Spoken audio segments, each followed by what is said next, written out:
6 divided by 1 over 6, then times 12. First we do this multiplication. 1 over 6 times 12. 6 divided by 6 gives us 1. And the 12 divided by 6 is just 2. So here we have just 2. And 6 divided by 2 equals 3. But this answer is not correct, because according to the order of operations, multiplication and division have equal priority, and we have to work from left to right. So here, first we have to do this division, then this multiplication. If we do this multiplication before this division, it is wrong.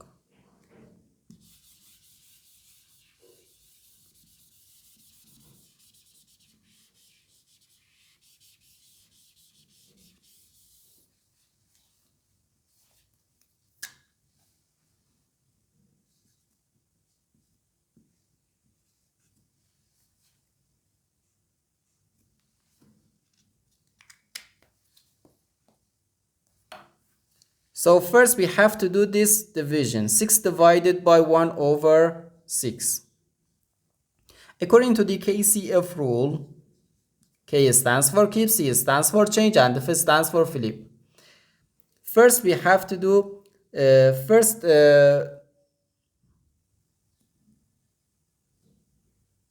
according to the KCF rule, we can write keep the first fraction, change division to multiplication, and flip the second fraction.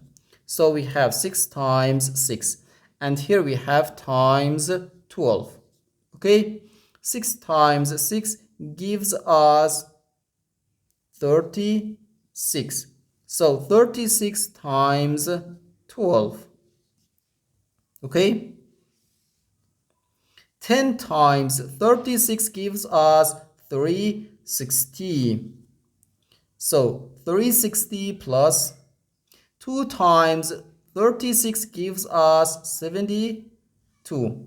So we have 360 plus 72, which equals 432. And this is our final answer to this problem. The correct answer is 432.